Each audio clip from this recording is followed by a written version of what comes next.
ಎಲ್ಲರೂ ಒಂದು ಸಿನಿಮಾ ಬಗ್ಗೆ ಅಷ್ಟು ಪ್ಯಾಷನ್ ಮಾತಾಡ್ತಾರೆ. ಇವತ್ತು ನಾನು ಪ್ರೊಡಕ್ಷನ್ ಮಾಡಿ ಒಂದು ಯಾವುದೋ ಒಂದು ಒಂದು ಮಣ್ಣಿನ ಕಥೆ ಆಯ್ಕೆ ಮಾಡಿಕೊಂಡು ಒಂದು ಆ ಥರದ್ದು ಪ್ರತಿಭೆ ಒಂದು ಪುನೀತರ ಒಂದು ನಾನು ಮಾಡಿದ್ದೀನಿ ಅಂತಂದರೆ ಅದು ಬಹುಶಃ ನನಗಿಂತ ಮುಂಚೆ ಮಾಡಿದ್ದು ಡಾಲಿ ನಗರೂಪಲ್ಲಿ ಅನ್ನೋ ಒಂದು ಸಿನಿಮಾ, ಆ ನೇಟಿವಿಟಿ ಬ್ಯಾಕ್ಡ್ರಾಪಲ್ಲಿ ಒಂದು ಕಥೆನ ಹಿಡ್ಕೊಂಡು ಆ ಥರ ಪ್ರೊಡಕ್ಷನ್ ಮಾಡಿ ಅಂದರೆ ಕಾಂಟೆಂಟ್ನ ನಂಬುವಂಥ ವ್ಯಕ್ತಿಗಳು.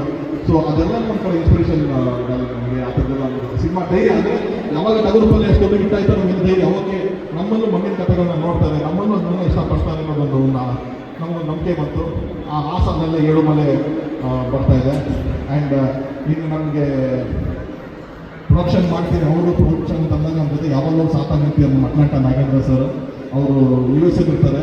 ಹಾಗಾಗಿ ಅವ್ರು ಜಾಸ್ತಿ ಇಲ್ಲಿ ಬರಲಿಲ್ಲ ಅಂತಂದ್ರೆ ಅಲ್ಲಿಂದ ದೊಡ್ಡ ಮಾರಲ್ ಸಪೋರ್ಟ್ ಕೊಡ್ತಾರೆ, ಫೈನಾನ್ಷಿಯಲ್ ಸಪೋರ್ಟು ಕೊಡ್ತಾರೆ. ಆದರೆ ನಾನು ಒಬ್ಬ ನಿರ್ದೇಶಕನಾಗಿ ನಾನೇನು ತುಂಬ ದುಡಿಮೆ ಅಂತಲ್ಲ, ಏನು ದುಡಿಮೆ ಮಾಡಿದೆ ಅದನ್ನು ದುಡಿಮೆ ಇಟ್ಕೊಂಡು ಮಾಡ್ತೀನಿ. ಆದರೆ ನಾನು ಪ್ರೊಡಕ್ಷನ್ ಮಾಡಬೇಕು ಅಂತ ಅನ್ನೋದಕ್ಕೆ ತುಂಬ ಮೇನ್ ಇಂಪಾರ್ಟೆಂಟ್ ವ್ಯಕ್ತಿ ಇವರು ಇದ್ದಾರೆ. ಸೊ ಹಾಗಾಗಿ ನಾನು ಏನೇ ಕೆಲಸ ಮಾಡ್ತಿದ್ರು the always been my strength, ನನ್ನ ಸ್ಟ್ರೆಂತ್ ಅಂತ ಹೇಳ್ತಾರೆ. ಆ್ಯಂಡ್ ಇವತ್ತು ನಾನು ಪ್ರೊಡ್ಯೂಸರ್ ಆಗಿದ್ದೀನಿ, ನಾನು ಡೈರೆಕ್ಷನ್ ಡಿಪಾರ್ಟ್ಮೆಂಟ್ ಬಂದು ನಾನು ಆ್ಯಕ್ಟರ್ ಆಗಿದ್ದಾಗ ಅಂದ್ಕೊಂಡಿದ್ದು ಸಕ್ಸಸ್ ಸಿಗಲಿಲ್ಲ ಆಸ್ ಆ್ಯಕ್ಟರ್ ನನಗೆ. ಸೊ ಡೈರೆಕ್ಷನ್ ಡಿಪಾರ್ಟ್ಮೆಂಟ್ ಬಂದಾಗ ಫಸ್ಟ್ ನನ್ನ ನಂಬಿದ್ದು, ನನಗೆ ಪ್ರೊಡಕ್ಷನ್ ಮಾಡ್ತೀನಿ ಅಂದಾಗ ಅದಕ್ಕೂ ನಂಬಿದ್ದು, ಪ್ರತಿಯೊಂದಕ್ಕೂ ನಂಬಿದ್ದು ಶರಣ್ ಅವರು. ಸೊ ನನ್ನ ಸ್ಥಾನದಲ್ಲಿ ನಿಂತ್ಕೊಂಡು ಇವತ್ತು ಜೊತೆ ಟ್ರಾವೆಲ್ ಮಾಡ್ತಾ ಇದ್ದೀವಿ. ಸೊ ಎಲ್ಲರೂ ಹೇಳ್ತಾರೆ ತರುಣಿನ ಇದು ಮಾಡಿ ತರುಣಿಗೆ ಓಕೆ ಮಾಡ್ದ, ತರುಣಿಗೆ ಯಾರೋ ಸೆಲೆಕ್ಟ್ ಮಾಡೋದು ಅನ್ನೋದಕ್ಕಿಂತ ಮುಂಚೆ ಇವರೆಲ್ಲರೂ ತರುಣ ಸೆಲೆಕ್ಟ್ ಮಾಡಿಬಿಟ್ಟಿದ್ದೀವಿ. ಸೊ ಇವ್ರು ಸೆಲೆಕ್ಟ್ ಮಾಡಿದ್ದಕ್ಕೆ ನಾನು ಇವತ್ತು ಈ ಸ್ಥಾನದಲ್ಲಿ ಬಂದಿದ್ದೀನಿ. ಹೊರತು ನಾನೇನು ಅಚೀವ್ಮೆಂಟ್ ಬಂದಲ್ಲ. ಅದು ನನ್ನ ಟೆಕ್ನಿಷಿಯನ್ಸು, ನನ್ನ ಆ್ಯಕ್ಟರ್ಸ್ ಬಗ್ಗೆ ಎಲ್ಲ ನಾನು ಹಿಂದೆ ಎಲ್ಲ ಮಾತಾಡಿದ್ದೀನಿ. ಇವ್ರ ಬಗ್ಗೆ ಒಂದಂತೂ ಹೇಳ್ತೀನಿ, ತುಂಬ ಶ್ರಮಪಟ್ಟು ತುಂಬ ಹಾನೆಸ್ಟಿಯಿಂದ ಕೆಲಸ ನಡೆದಿದೆ. ಅದು ನಾನು ಜಗಪತಿ ಬಾಬು ಸರ್ ಆಗಿರಲಿ, ಕಿಶೋರ್ ಸರ್, ನಾಗಾಭರಣ ಸರ್ ಎಲ್ಲ ಸಹಕಾರವನ್ನು ತುಂಬ ಅದ್ಭುತವಾಗಿ ಈ ಸಿನಿಮಾದಲ್ಲಿ ಅವರ ಪಾತ್ರನ ಪ್ರೀತಿಯಿಂದ ಮಾಡಿಕೊಟ್ಟಿದ್ದಾರೆ. ಆ್ಯಂಡ್ ಟೆಕ್ನಿಷಿಯನ್ಸ್ ಆಗಿರ್ಬೋದು, ನನ್ನ ತಂಡ ಆಗಿರ್ಬೋದು, ನರಸಿಂಹಣ್ಣ ಆಗಿರ್ಬೋದು, ನಮ್ಮ ರಾಮು, ಸೂರಜ್ ಪ್ರೊಡಕ್ಷನ್ ಹ್ಯಾಂಡಲ್ ಮಾಡ್ತಾರೆ. ತುಂಬ ಟಫ್ ಇದ್ದಂಥ ಒಂದು ಸಿನಿಮಾ ಇದು. ನೈಟ್ ಶೂಟಿಂಗು, ಫಾರೆಸ್ಟು, ನಿಮಗೆ ಅಂದ್ಕೊಂಡಷ್ಟು ಈಸಿ ಇಲ್ಲ ಇದೆಲ್ಲ ಶೂಟಿಂಗ್ ಮಾಡೋದು. ಅಷ್ಟು ಎಕ್ಸಿಕ್ಯೂಟ್ ಮಾಡೋದಕ್ಕೆ ತುಂಬ ಹೋರಾಟಗಳನ್ನ ಮಾಡಿದ್ದಾರೆ. ನಾನು ಬರೀ ಮಾರಲ್ ಸಪೋರ್ಟನ್ನೇ ಈ ಸಿನಿಮಾ ಮಾಡಿದ್ದೀನಿ. ಅದರ್ವೈಸ್ ಇಟ್ ಇಸ್ ಟೋಟಲಿ ಪುನೀತ್ದು ಸಿನಿಮಾ ಇದು. ಅವನ ಕನಸು, ಅವನ ಮಗು ಇದು. ಇವತ್ತು ಅವನೇನು ವೇದಿಕೆಯಲ್ಲಿ ನಿಂತ್ಕೊಂಡು ಎಮೋಷನಲ್ ಮಾತಾಡ್ದ, ಇದು ಒಂದು ಹಾನೆಸ್ಟಿ ಅಷ್ಟೇ.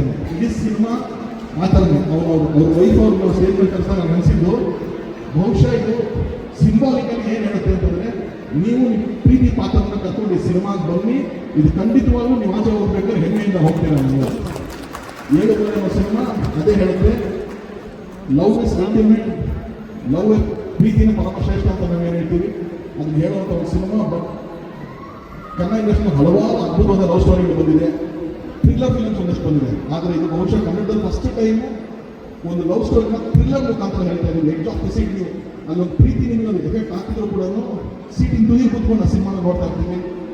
2 ಗಂಟೆ 10 ನಿಮಿಷ ಒಂದು ಸಿನಿಮಾ ಇದು, ಒಂದು ಫಾಸ್ಟ್ ಪೇಸಲ್ಲಿ ಇರುತ್ತೆ. ಖಂಡಿತವಾಗ್ಲೂ ನಿಮಗೆ ಡಿಸಪಾಯಿಂಟ್ ಮಾಡಲ್ಲ. ಥಿಯೇಟ್ರಿನ ಆಸೆ ಬಂದಾಗ ಒಂದು ಒಳ್ಳೆ ಎಕ್ಸ್ಪೀರಿಯನ್ಸ್ ಆಯಿತು. ತುಂಬ ಒಳ್ಳೆ ಸಿನಿಮಾ ನೋಡಿ ಆಸೆ ಬಂದು ಅನ್ನೋ ಒಂದು ಎಕ್ಸ್ಪೀರಿಯನ್ಸ್ ನಿಮ್ಗೆ ಆಗುತ್ತೆ ಅಂತ ತುಂಬ ನಂಬಿಕೆಯಿಂದ ಹೇಳ್ತಾ ಇದ್ದೀನಿ ನಾನು. ಆ್ಯಂಡ್ ಈ ಸೆಪ್ಟೆಂಬರ್ 5ನೇ ತಾರೀಕು ಈ ಸಿನಿಮಾ ರಿಲೀಸ್ ಆಗ್ತಾ ಇದೆ.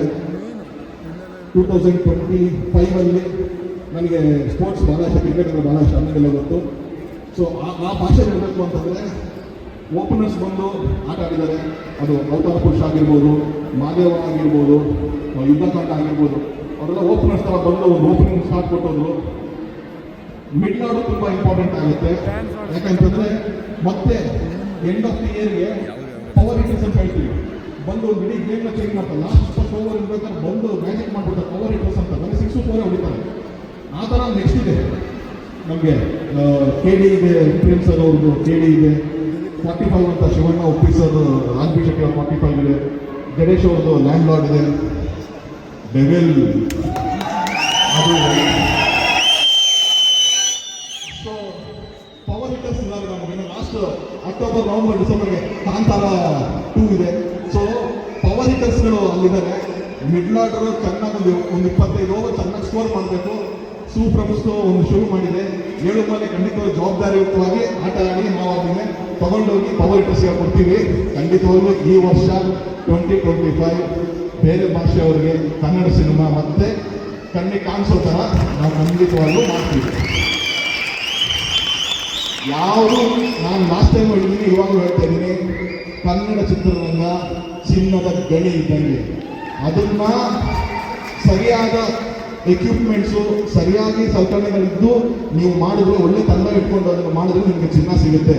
ನೀವು ಒಂದೇ ಯಾವುದೋ ಒಂದು ಎಕ್ವಿಪ್ಮೆಂಟ್ ಇಟ್ಕೊಂಡು ಅದೇ ಕೆತ್ತಾ ಇದ್ದು ಚಿನ್ನ ಸಿಗ್ತಾ ಇಲ್ಲ ಅಂತ ನನ್ನ ಕನ್ನಡ ಚಿತ್ರರಂಗನ ಬ್ಲೇಮ್ ಮಾಡಬೇಡಿ.